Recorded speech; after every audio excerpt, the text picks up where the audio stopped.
Nice, nice. But can we start? Please, sir. It's already 7 o'clock, so we can start. I will start.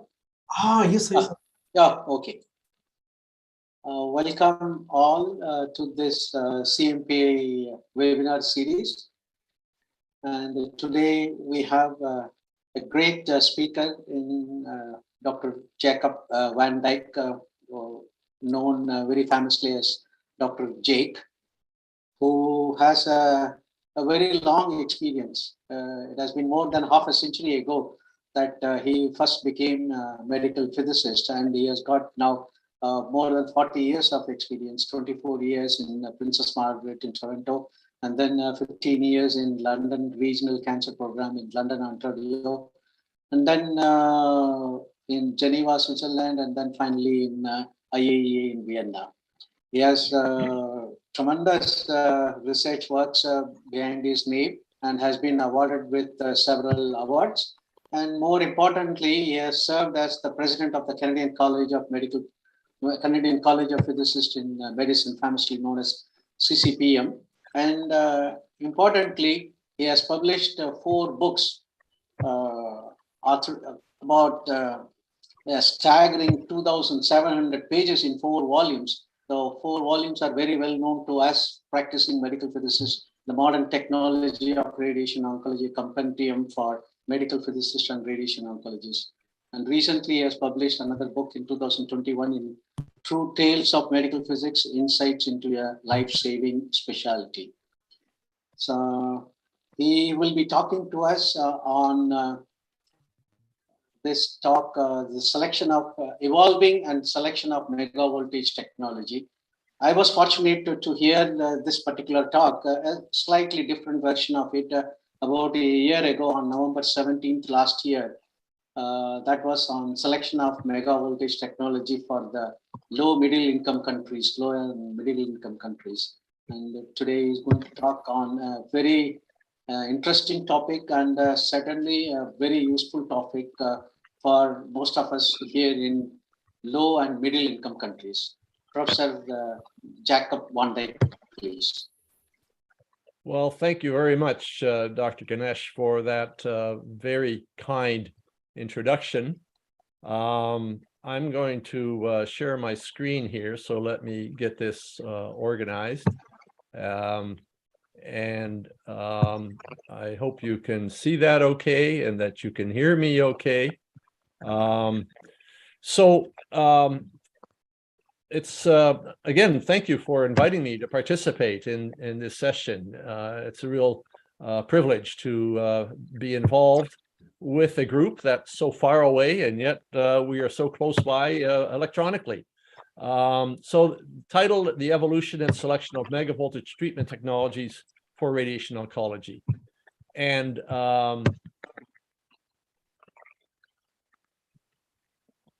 I just noticed this on the website of November the 9th, and I'm just going to get my pointer going here.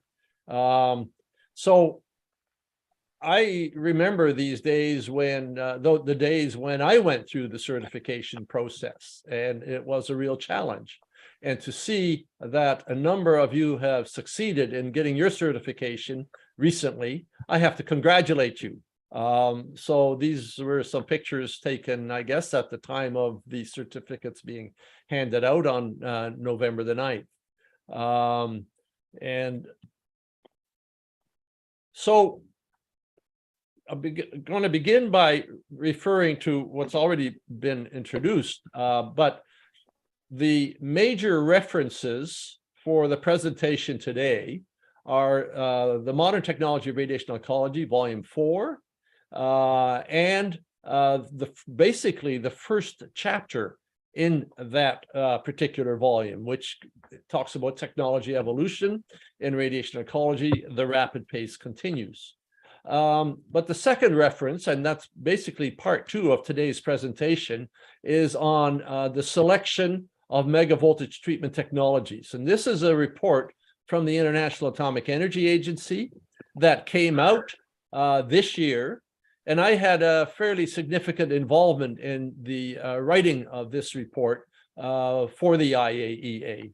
And so I'm happy to sort of combine the evolution of the modern technology of radiation oncology and the selection of megavoltage treatment technologies. And I hope this is useful information for your context. So in summary, the objectives of this presentation are to review technological developments in radiation oncology, past, present, and future, and then to provide some specific examples of evolving trends, and to provide specific examples of the technology selection considerations. So briefly, where have we been? Has it made a difference in terms of the technology evolution? And has it made a difference in patient outcomes? Where are we now? And where are we going? And so these are things that I'll briefly talk about. This graph is largely a figment of my imagination. It sets some trends, but most of it is not based on real data. On the vertical axis, I've labeled it as clinical benefit. That could mean patient survival. It could also mean treatment conformality. On the horizontal axis is the year. And this is the history of radiation oncology. So, of course, in 1895, 1896, discovery of X-rays and radioactivity. And then that almost immediately started radiation therapy. And then during that period of time, from the 1895 to the 1940s, we had 100 to 400 kV X-rays, basically non-uniform dose distributions, high skin doses. Brachytherapy was started fairly quickly with radon and radium and radon, and then some calculation systems evolved.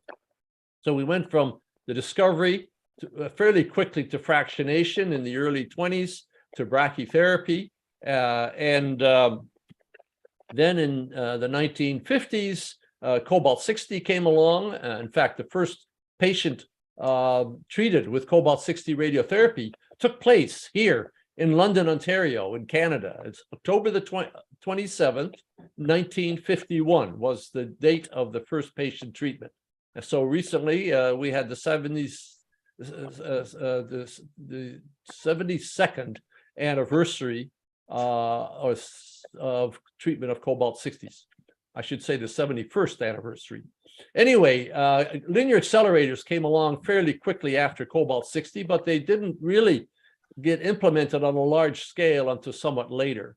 In the 60s and 70s, we had multi-energy LINACs, computerized treatment planning systems, commercial simulators were developed. In the 70s and 80s, CT scanning came along, and it was used for radiotherapy planning, and then 3D conformal radiation therapy, brachytherapy afterloading. And then in the 1990s to 2019, I've got there, well, to the present time, I should put now, this was the figure in the book. But it's almost acronym soup here. IMRT, IGRT, adaptive radiotherapy, PET scanning, MR, IGRT, protons, carbon ions, and it goes on in terms of the technologies that have developed. And then the question is, where does this go next? So as I've indicated, this is clinical benefit defined in some vague way, this graph, and it shows that there's a continuous improvement over the years with the improvements in technologies. In the 1970s, the survival was 50%. In the 2010s, the survival went up to 67%. These 2 points are based on real data. And so the only points that are not figment of my imagination are these 2 specific points. And the data that shows this is produced by the Surveillance Epidemiology and End Results Program from the United States. And what it shows here is that for all cancers, the survival, 5-year cancer survival rates in the USA went from 50% to 67%. And then the only exception to this was uterus and cervix. They actually decreased from 87% to 82% and from 69 to 67%. And the rationale given in a paper about this, and there was a recent paper that just came out this year, there was a lack of major treatment advances, and for cervix, there was an increased proportion of adenocarcinoma, which has a lower survival rate. So the patient mix, you might say, it changed, and that caused survival to go down. Prostate went from 68% to 99% during that period of time. So a phenomenal improvement in prostate treatments. And the reason given for these improvements are a combination of early detection and improved treatment. And they also make it clear it's not clear exactly which was the most effective component of these two components. So it's not clear if it's early detection or improved treatment. In all likelihood is a significant component of both. And so we certainly are involved with the technology evolution that has resulted in improved outcomes for the cancer patient.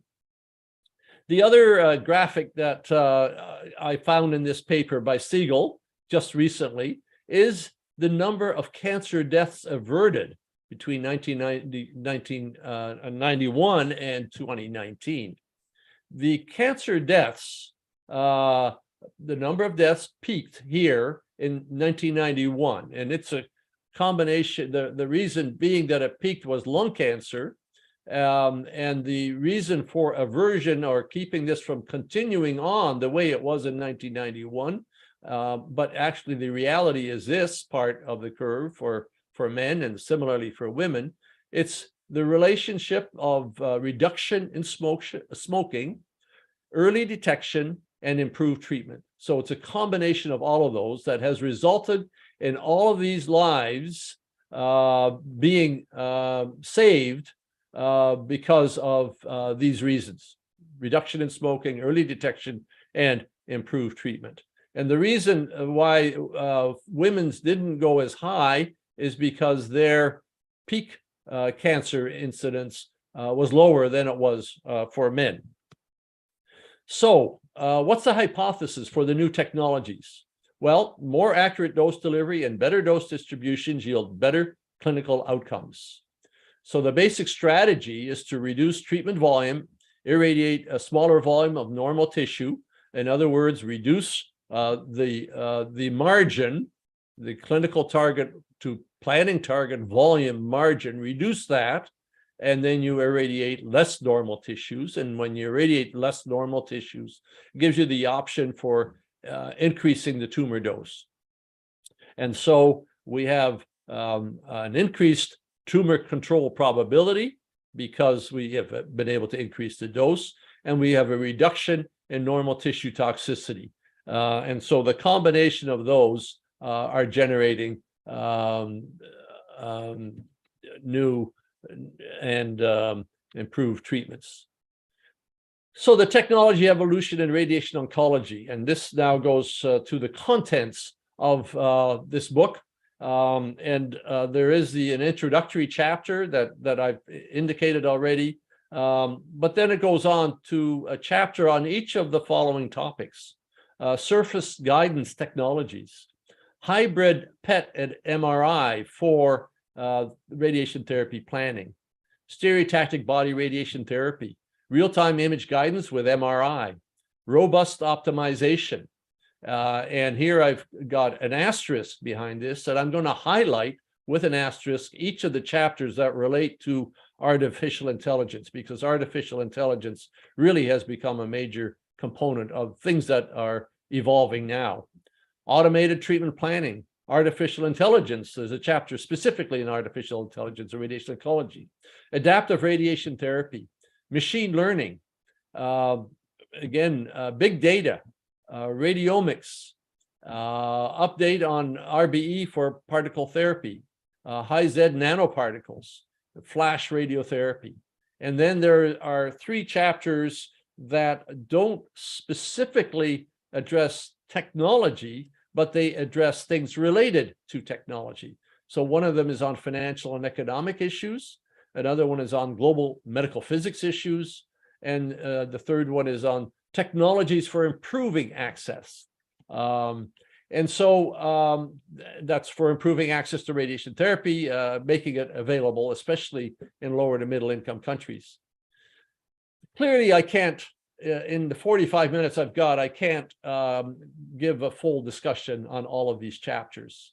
So, the other part was that about 7 of the 18 chapters relate to artificial intelligence, and there are some others that touch on artificial intelligence. So nearly half of the technological evolution ties in with the use of artificial intelligence. Each of these topics could be a webinar on its own. And what I can only do is give you an overview, just as I'm doing here, and only provide a light superficial perspective. And even there, I could only deal with some of the chapters. And so the ones that are shown in red here are the ones that I will touch on and then move on also to the second topic. So surface guidance technologies, real-time image guidance with MRI, robust optimization, automated treatment planning. And those are fairly practical chapters. Flash radiotherapy is up and coming, and I think we should be fully aware of what that might mean in our future. Looking at surface guidance, we have advanced 3D camera technologies that are used to track a patient's skin surface. And so here we see examples of what comes from these 3 cameras on a chest of a patient.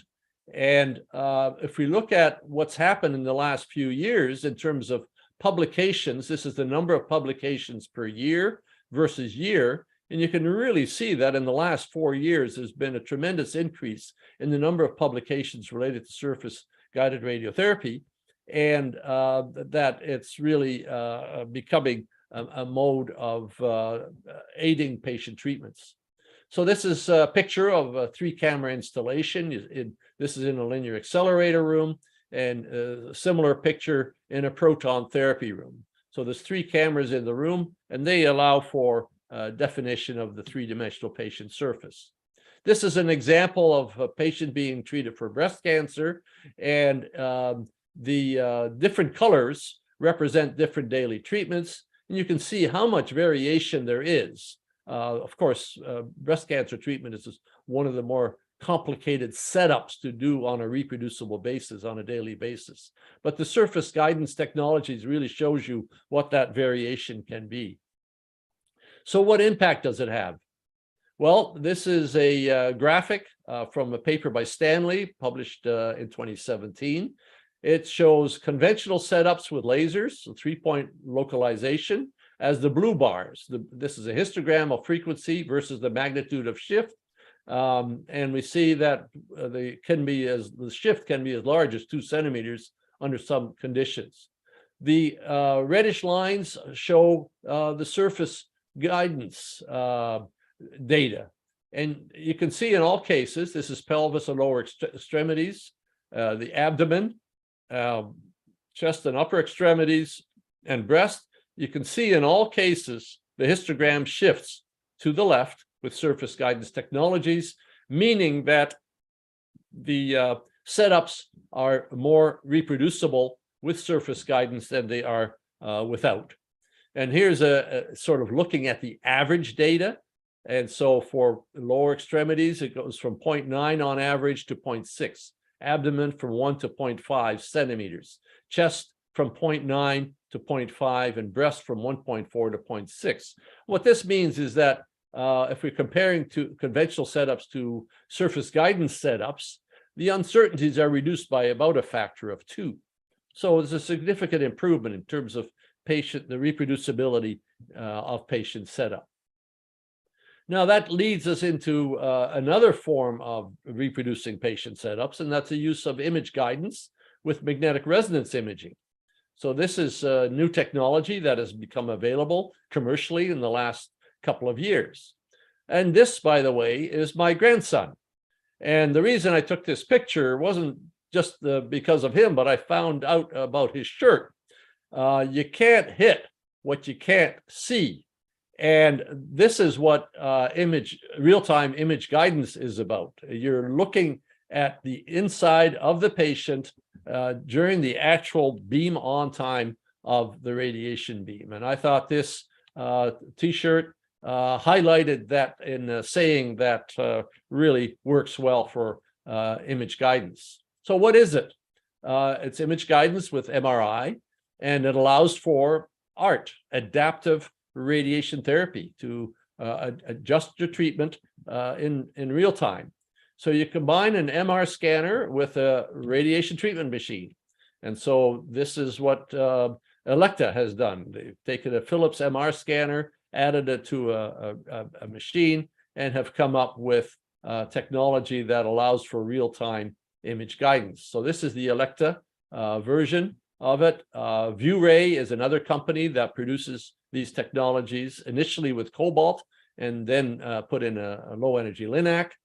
Another company in Alberta, under the leadership of Gino Fallone, a medical physicist there, have developed the magnetics system, the Aurora radiotherapy system. And then there's another group in Australia that is working on a MR LINAC project under the leadership of Paul Keel. And so these technologies are evolving rapidly and being made available in the clinic. There are some unique aspects, though, to the considerations in an MR LINAC. You've got to deal with the magnetic fields. And so here's an example of what can happen. If we have an electron that's set into motion by a photon, then that electron, if it's in a magnetic field, is going to be twisted around. It's not going to travel in a straight line. It's going to be following the magnetic field lines. And so this is what happens for different energy electrons, 2 MeV electron, a 4 MeV electron, and so on. And the outer one here is a 6 MeV electron. Now, these are also in different strength fields. Some of them are in 1.5 Tesla fields, and some of them in 0.35 Tesla fields. The point is that this has to be accounted for in our dose calculations, in our treatment planning process. So when we think of the dose calculation algorithms that require a kernel where the photon interacts, normal kernel looks like this, and then a kernel that's in a magnetic field, it could be switched in this direction, as shown in this graphic here. So the reality is that it requires beam calibrations, and that dose calculations account for these magnetic fields. And so there are some modifications that medical physicists have to account for when we're dealing with magnetic resonance imaging. So what are the points, rationale for doing this? Well, it's sub-millimeter stereotactic precision is provided through these machines. It's a daily MRI-based online plan adaptation, so we can adjust our techniques based on the plan of the day or the patient of the day. MR provides excellent soft tissue contrast, much more so than CT does. MR provides opportunities for functional imaging, and so that we can see the tumor, functional issues within the tumor, within the target, as well as normal tissue organ delineation. And these regional differences within the tumor allow for what has been called dose painting. In other words, we can now give higher doses to parts of the tumor where we think the tumor considerations are more prone to, and need that extra dose. And so we within the tumor have a dose variation. So the prescription of the past was always a uniform tumor dose. And with dose painting, we actually don't want a uniform dose. We want parts of the tumor to be higher than other parts. And then we're able to evaluate the regional functionality of normal tissues and plan the dose distributions accordingly. So there's a lot of considerations there. Just to show you how the interest in this has grown, the authors of that chapter on magnetic resonance LINAC and MR LINAC won the award for the most citations in physics and medicine and biology in the previous 5 years. Now, they got this award in 2020. So between 2015 and 2020, they were given the most citations for papers they published in physics and medicine and biology. There was a debate at ESTRO in 2020, and the question was, is the MR LINAC the future of adaptive radiotherapy? So adaptive radiotherapy with the MR LINAC, and I'm just highlighting some of the points that were made in that debate, because there's two sides to every story. It aids with hypofractionation. And so for this purpose, since hypofractionation means fewer fractions, it means that the sensitivity of accuracy is dependent on fewer fractions. So it's even more important to have to treat the patient in exactly the right position and with the dose in the right spot. It monitors biological response in a way that CT cannot. It provides functional imaging capabilities. It can do adaptive but somebody else made the point you can do adaptive radiotherapy without a magnetic resonance LINAC. You can do it with a LINAC with cone beam CT. And the point that was also made was that it takes a long time to treat patients on an MR LINAC. On the average, the number was 50 minutes.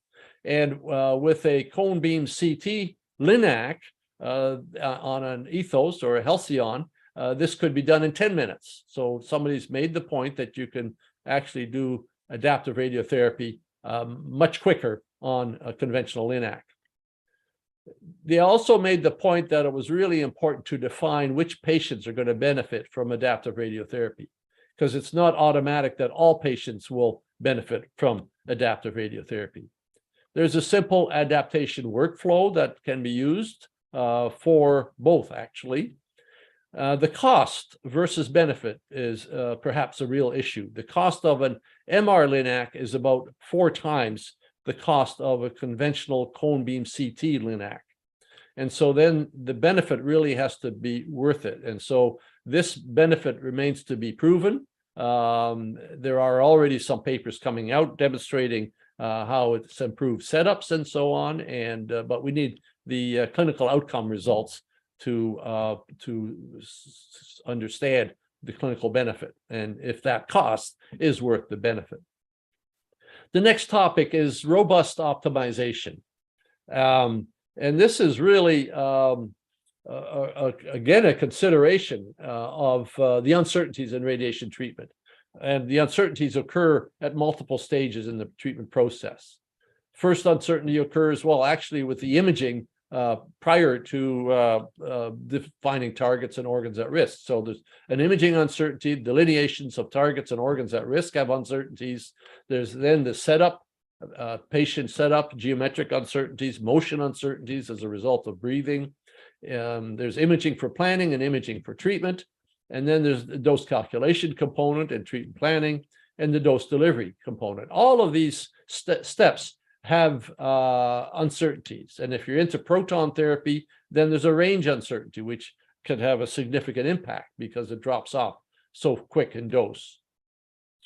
So what are the approaches to uncertainties? Well, we have got the ICRU reports, and they've defined target volume, and they've defined the CTV to PTV margin, and that those margins take care of the setup and geometric uncertainties.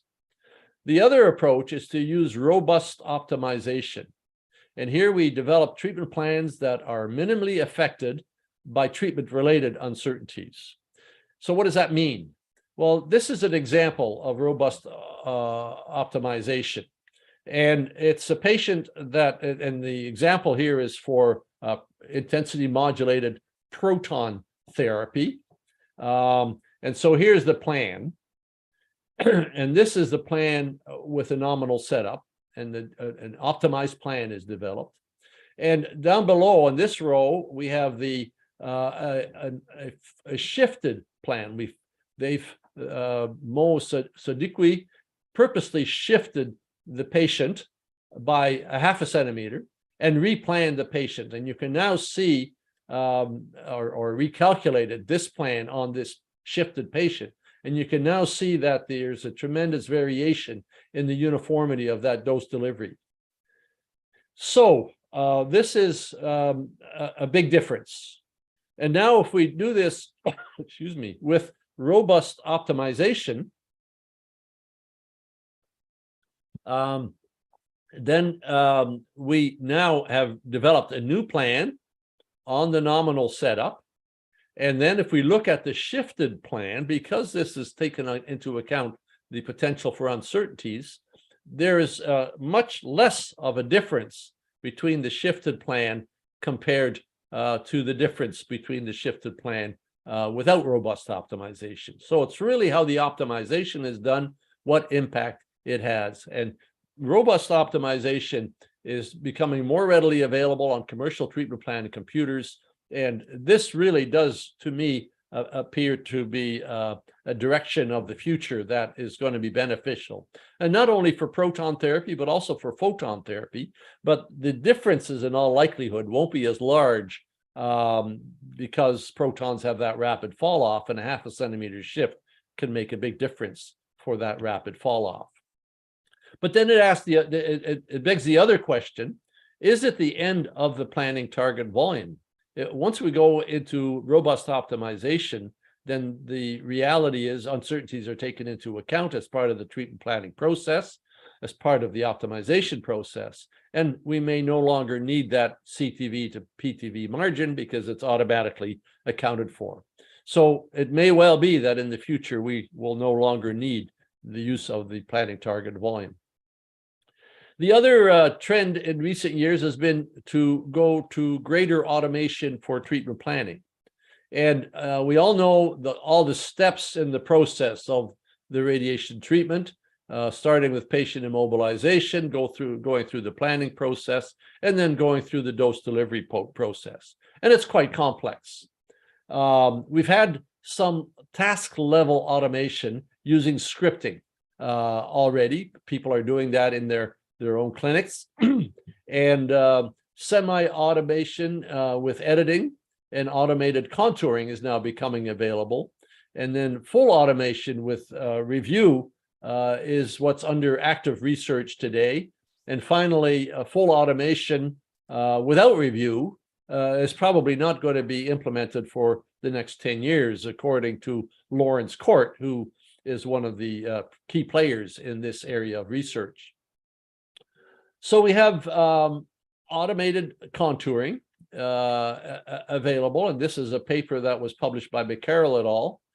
Retrospective validation and clinical implementation of automated contouring of organs at risk in the head and neck region. So, they talk about deformable image registration techniques using deep learning for contouring and acceptance of treatment plans. And if you look at this, then you can see for the different parts of the body, the brain stem, cochlea, eye, lung, mandible, parotid, spinal cord, and then the fraction of ratings.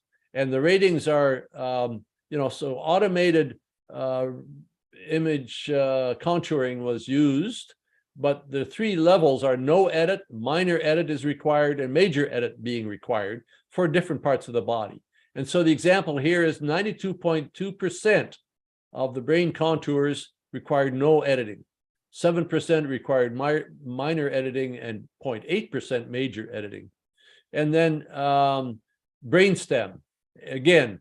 So you can see for all these different parts of the body, the vast majority, up into the 80–90% range, require no editing. So automated contouring is within grasp of being able to use it routinely. And then this is also from Lawrence Court's chapter on automated treatment planning. And he compares the steps in the process of a conventional plan. And I don't have time to go through all the details here, but then the number of steps in the process for automated treatment planning. And basically, the number of steps is reduced to less than 50%. So there's many components of this automated treatment planning that are automated compared to conventional treatment planning. So here's an example of what it does in terms of efficiency. For head and neck cancer, we go from a manual planning process, which takes 4 hours, to an automated planning process that takes 8 minutes.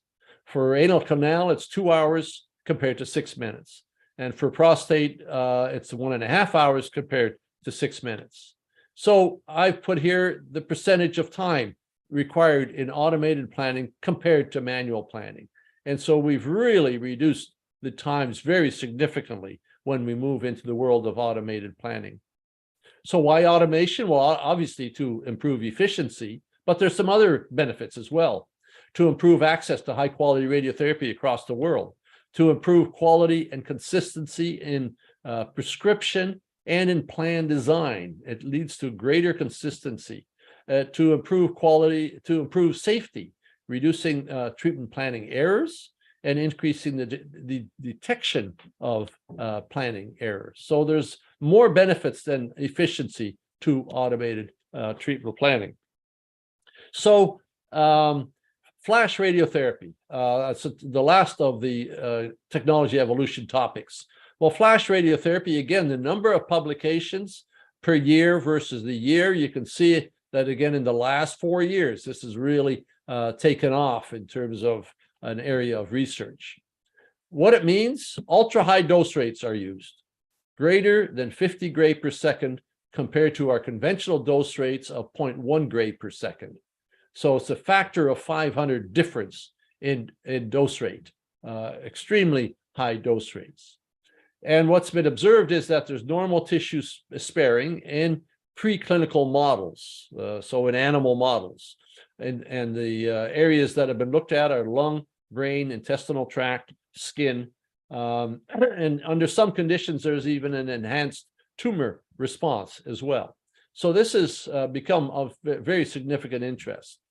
What are the technologies? So we need new technology now for getting these ultra high dose rates. And various have been reported. Low energy X-rays in Victoria, British Columbia, here in Canada, 160 kilovoltage X-rays are used. High energy electrons are used in Lausanne, Switzerland, of 4 to 6 MeV range. Synchrotron X-rays in Grenoble, France, with an average energy of 102 kilovolt X-rays. High energy X-rays in the range of 10 MV are proposed for the phasar system. Very high energy electrons, 50 to 250 MeV, are proposed by the group in CERN in Geneva, Switzerland. And then protons are being used at the University of Pennsylvania. These are 220 MeV protons that can treat in any part of the body. So what are the examples of this? And experiments were performed in Lausanne, Switzerland, on a pig irradiation. And here we see the CT scan. 2 components are being irradiated on this pig, where there's, as shown here, and how it's been defined by the shielding on these CT scan. The dose is specified at a 12 millimeter depth because it's electrons, and they've looked at the clinical response at 3 years after irradiation. So for the conventional treatment, there's 3 components to this. You can see there are severe fibrotic lesions that are observed 3 years later. With flash radiotherapy at 300 gray per second, this is the skin response. So there's an enormous difference in terms of skin response between flash and conventional radiotherapy. And then the first patient was treated on the 7th of November, 2019. The radiation oncologist is Jean Boury, also in Lausanne, Switzerland. And what we see here is the the lesion before it was treated. And here we see the, and it shows the PTV edge on that lesion. Here we see what the patient looks like 3 weeks after the irradiation with flash radiotherapy. And here we see what's happened at 5 months after the treatment, and virtually nothing is visible. So they're beginning these experiments on patients to see how well they can perform them. But then high dose rate flash radiotherapy, is it silver bullet or is it fool's gold? And this was a paper written in 2020. And so here are some of the points they make. The flash effect is very interesting radiobiological phenomenon. It provides added protection with similar tumor response. The mechanisms are not well understood. There's some link in with a radiochemical depletion of oxygen, and there's also some consideration of an immune modulatory response, but exactly how the details work out are not clear. Flash occurs when there's greater or equal to 10 gray dose. So if you need doses less than that, it's not always suitable for that circumstances. And of course, there's limited availability of appropriate radiation sources. The technology needs to continue to be evolved to make flash dose rates available. However, the currently available data more than justifies further investigation. So that's a direct quote from that paper. So the trends in radiation oncology, more hybrid technologies, more automation and artificial intelligence, turnkey installations, turnkey meaning you can bring a machine into the department and it comes virtually pre-commissioned, like the Varian Halcyon, like tomotherapy. The reduced use of planning target volume, increased emphasis on cost considerations, increased regulatory oversight, increased use of particle therapy, increased use of radiobiological models for treatment planning, and then radiomics applications in radiation oncology, and finally, clinical implementation of flash radiation therapy. So these are the trends as I see them. Now I'm going to part 2 of this presentation, and that's now the selection of megavoltage treatment technologies. So of course that ties in with the evolution of the technologies as well. So as part of the introduction of this book, there's a point made that we need more radiotherapy machines. And the question is, should that be Linacs or Cobalt? So the objective of the report is to determine the type of technology to implement and do it from a point of view of the decision-making considerations. What are the factors that we should account for when we're deciding on the implementation of new technologies? And so the intended audience of this report is those people who are involved in decision-making regarding new technologies. And this includes upper-level managers, it includes administrators, and it includes the heads of physics departments and radiation ecology departments, since they're they know and understand the technological needs. So, but one needs to be aware that implementation of radiotherapy technologies is more than Linacs and Cobalts. So we need the Linac, but on top of that, we need a CT simulator, a treatment planning system, brachytherapy system, a radiation oncology information system, immobilization devices, dosimetry devices, radiation safety devices, plus some additional ancillary equipment, ion chambers and the like. And so making decisions about Cobalt versus Linac is much more than just making those decisions. It needs to be aware that all these other technologies are also involved.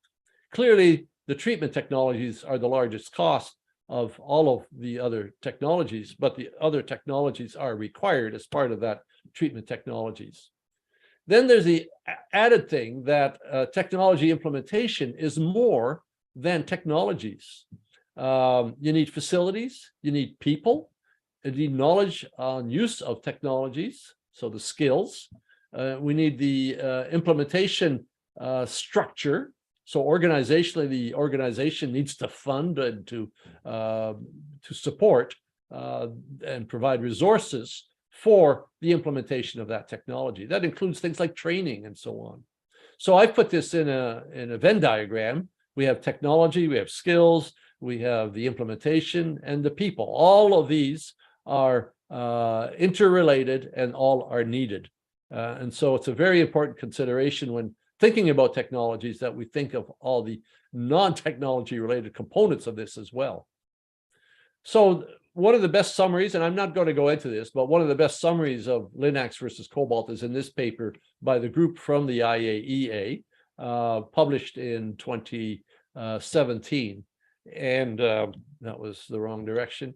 And in summary, there's no simple answer to the question of the choice of either Cobalt 60 machines or Linux for radiotherapy in low and middle income countries.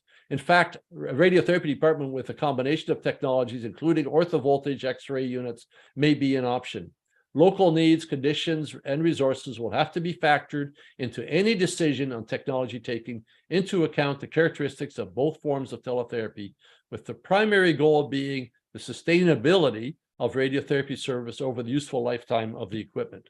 And that sustainability is really a very important consideration, and that ties in with the other comments that I was making. I was involved in a review of Cobalt 60 radiotherapy and developed this graph based on publications that indicated how many Cobalt machines and how many Linux were available at that particular time. And what we see is a crossover in terms of the use of Linux and Cobalts. There was a crossover in the mid-1980s, where in the mid-1980s is where we had an equal number of Linux and Cobalts throughout the world. And then the number of Linux has grown dramatically over the years. So the major factors to consider, technical factors, the cost, the qualified staff, machine servicing. All of these are important and have a major impact on the choice of the type of technology that's installed. So one thing that's really good in this report is Appendix 2. And Appendix 2 is a set of questions that need to be considered when implementing new megavoltage treatment technologies in the department. And so it begins with the administrative and regulatory issues. So these need to be in place. Equipment selection and customization. The infrastructure, are there electrical resources, are there water resources, and so on for the technology required. Equipment beyond treatment machines, the cost considerations, establishments of policies and procedures and protocols. That's part of the implementation of new technologies. So from the IAEA, there are multiple resources available. These are free and they're online. This report is available online. And in summary, requirements for safe and effective transition to new and appropriate technologies needs a response to the appropriate questions at the very beginning of the process by administrators and decision makers, by professionals in leadership roles, including radiation oncologists, medical physicists, radiation therapists. Without the involvement of the appropriate people and answers to the relevant questions, the project is at a huge disadvantage. And this is my last slide. The technology of radiation oncology is evolving at a very rapid pace. The choice of radiotherapy technology depends on a number of factors, including administrative support and their advocacy, the choice of technical parameters, available resources, the qualified staff, including training of the staff for that technology, and the availability of a stable infrastructure and the technology service support. So that summarizes my talk on the evolution of the technology of radiation oncology and the selection of equipment. Thank you very much. And I'll stop sharing my screen. There we go. Thank you very much, Professor VanDyk. And now, do we have questions? It was an excellent talk covering right from the very beginning of the technology evolution to where we stand now in terms of MR-gated LINAC and artificial intelligence and flash RT. A very nice overview, and we are all fortunate to hear that, to know how to make the selection. Let me now go over to the questions. There's a question. Radiation oncology is now high technology driven. The question is accessibility and affordability. More than 50% of the world, Africa, Latin America, Asia, the cost is the barrier, and also the competent manpower. Your comments, please. Yeah, that's a huge challenge. And people, a number of people have been trying to look at the development of technologies that are lower in cost. And there's a group from the International Cancer Experts Corps, which is also a volunteer organization, that had a number of high-level meetings to discuss ways and means of reducing the cost of linear accelerators, for example, or at least of reducing the cost of providing high-energy photon radiotherapy. And so there were about 3 or 4 workshops that were held. One was held in at CERN in Geneva, Switzerland, at the high level nuclear research facility. One was held in close to Manchester, England. One was held in Botswana, to go right to a country that has a lower income. And these workshops were looking at trying to reduce the cost factors. Now, so that there is work underway to do that.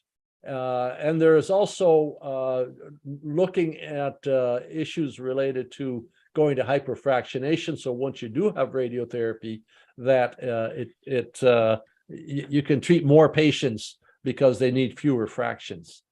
But the cost and training situation is recognized, and there are organizations like the IAEA is very much involved in trying to help organizations set up new facilities and new departments.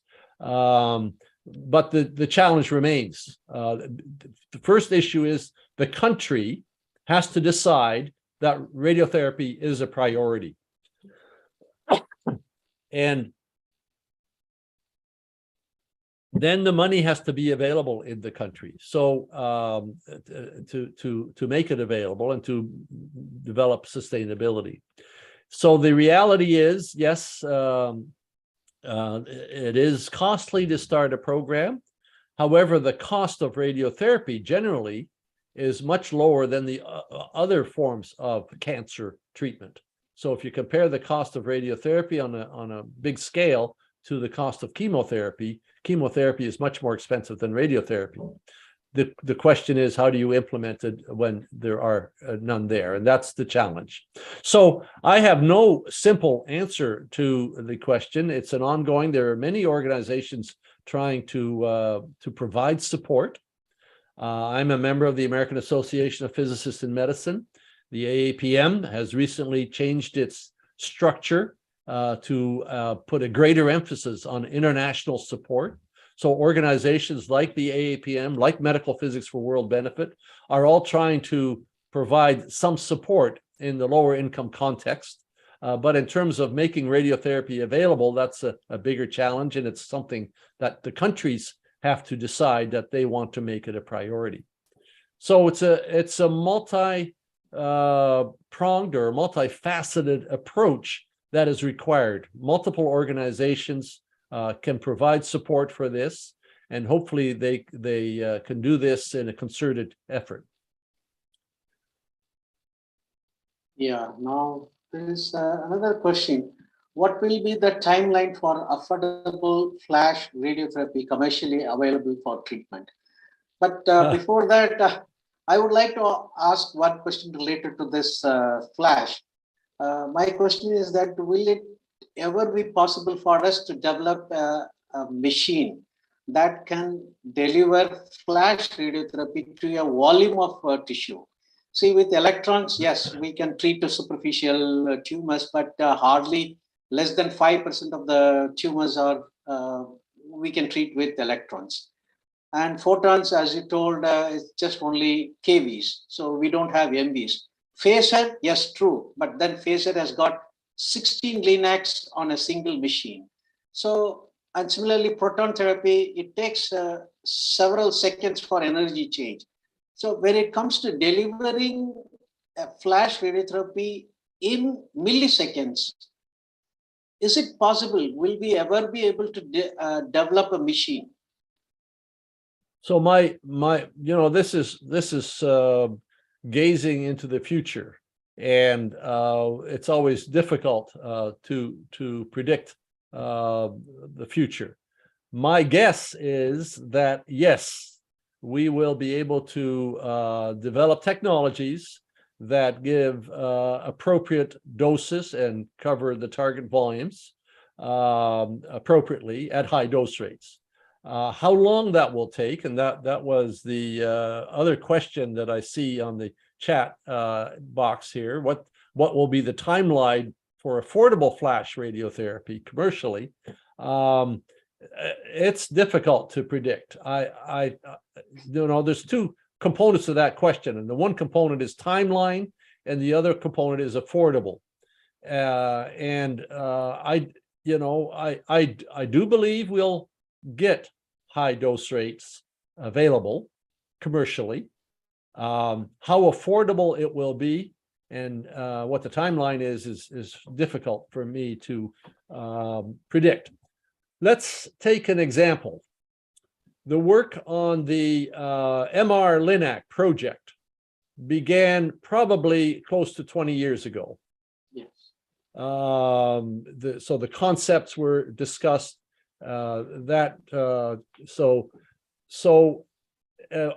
MR-Linacs became available clinically more or less 5 years ago, 5, 6, maybe 2015.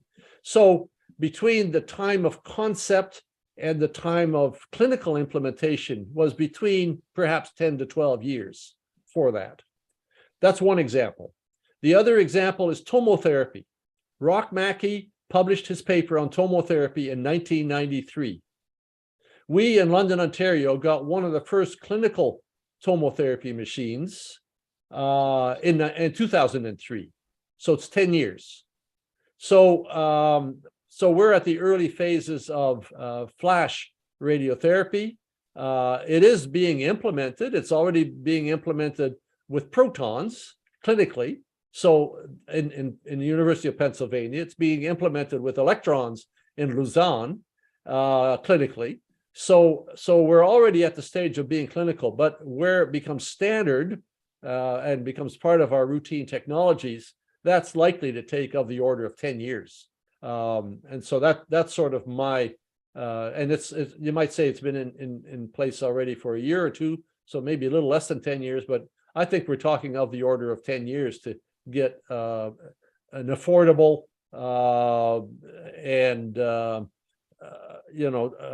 machine that will do flash radiotherapy routinely. That's the stargazing part. Regarding the flash, about the clinical implementation, recently in Astro, there was a paper published. There was a presentation, and a paper also got published about 3 weeks ago, in which they treated 10 patients, bone mets in extremities. So what they did, they were not able to deliver the flash therapy using the BRAC peak.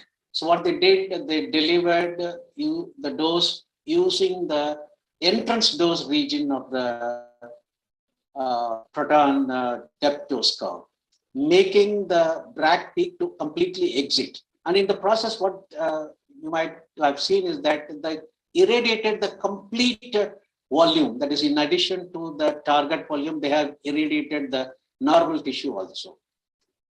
And in that paper, they asked to extend this concept to other regions also, like thorax, head and neck, and pelvis. So do you think that this is acceptable, that to treat through and through a volume irradiating target volume and as well as the normal tissues? So I would make a couple of comments on this. Number one, if flash really works the way it's proposed, then it might not be a clinical problem of normal tissues being irradiated because they're being spared by the flash effect. So if you think of a dose distribution that you might say a biological distribution, then the dose in the tumor, the biological dose, the effective dose, may be much higher in the tumor than it is in the surrounding normal tissues. So if that's the case, it may not be so bad to treat larger volumes of normal tissues. That would be one comment. The other comment is why can't they do it from multiple directions? If they could do it from one, but then the question is, do you have the same flash effect because the tumor is getting multiple flashes, you might say, and I don't know to what extent that fractionation hampers the flash effect or whether it's a benefit for the flash effect. So and I realize also that this is what you're describing is clinical research modality at this point in time. It's an early trial. It's to try and gain some understanding, and I'm assuming they've gone through all their ethics requirements and so on to do the studies appropriately. So I think it's worth doing the research. Whether that's the final product is an open question.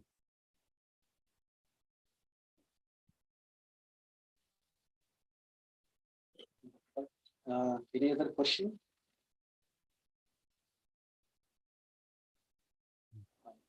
I will ask one more question since there are no more questions. It is an extension to what Dr. Arun Chowle asked for. That is, like in developing countries, bringing in sophisticated technology that is going to improve the survival rate, or expanding the accessibility, easy accessibility for more number of cancer patients, that is going to the change in survival rate, which is more beneficial and which the low and middle income should concentrate on. Yeah, that's increasing the accessibility. Yes, that is the big question, and that's exactly what the report the IAEA has put together on selecting megavoltage technologies. That's exactly what it's trying to answer. So there is no simple answer to your question. Number one, it depends.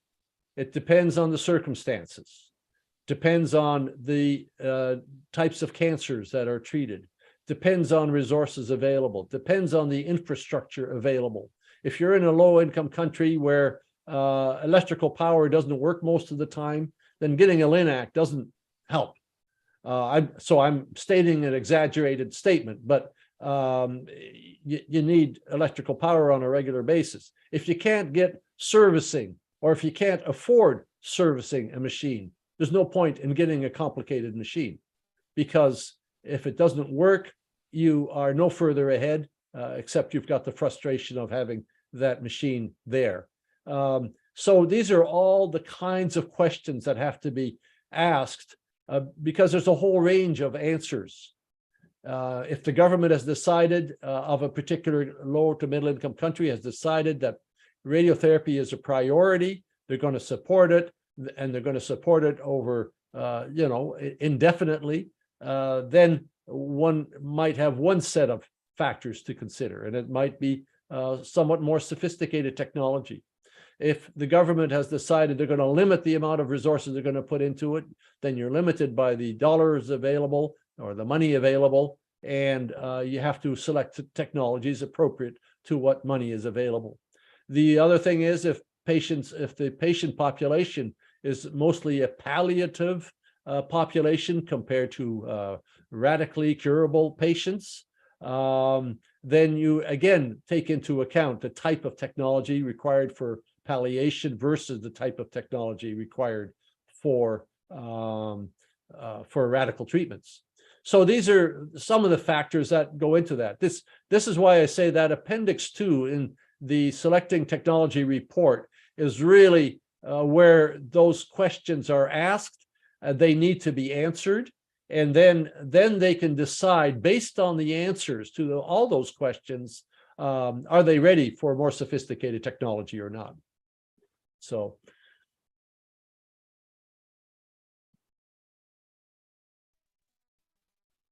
We have one more question. As you discussed, artificial intelligence is going to is a part of radiation oncology. So how much involvement do you think the physicist will have in that? Yeah, that's a great question. So my answer to that would be that we may not necessarily be the experts on artificial intelligence as it's implemented, but we certainly need to be educated on it.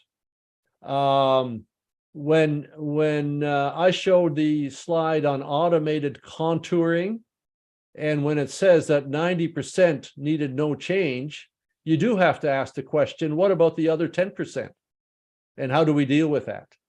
Right? And so there needs to be an understanding of the limitations of artificial intelligence and the limitations of the technology that's being implemented.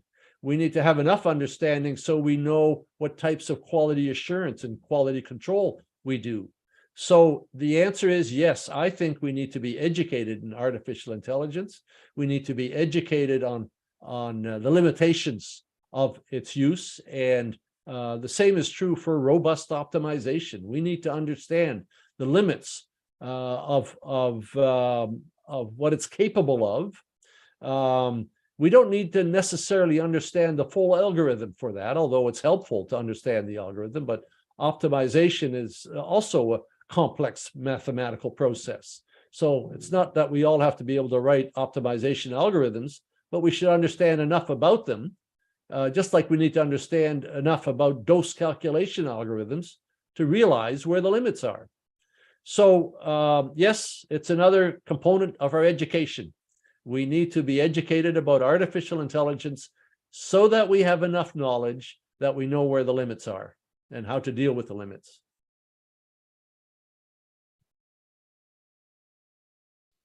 Thank you. Thank you very much. Do you have any questions, Dr. Bhatt, in YouTube?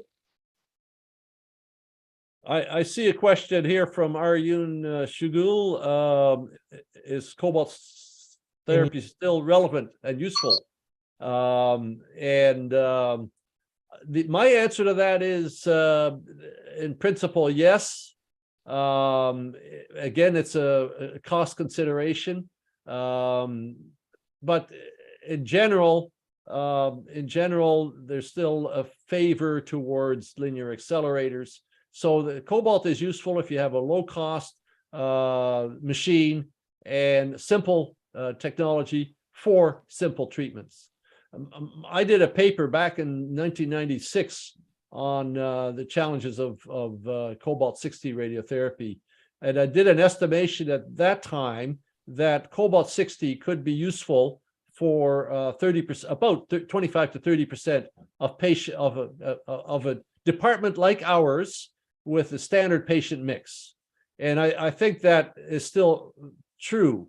There is in North America a real move afoot, especially in the US, to get rid of radioactive isotopes that might potentially be turned into dirty bombs. Yes. And so there's a real anti-isotope feeling because of that. And so when other technologies are available that are able to do what an isotope does, then the push is towards the other technologies. And so I think to a large extent, cobalt is out of favor and probably could be phased out, except for the situations where you want low-cost radiotherapy. Yeah, thank you. And Dr. Bhatt, any other question? Dr. Bhatt? I think this connection is lost. So if there are no more questions, thank you very much, Dr. Jake, for a great talk.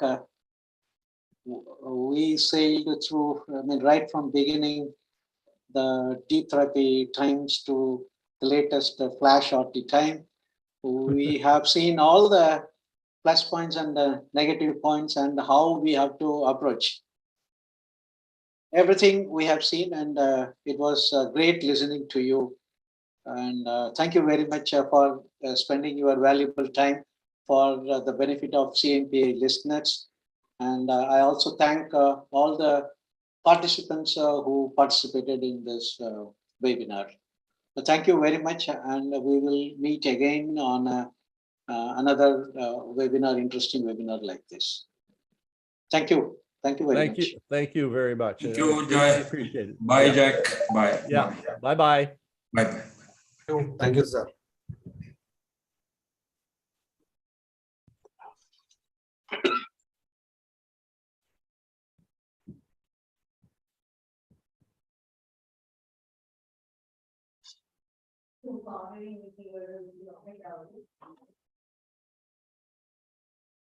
Bene,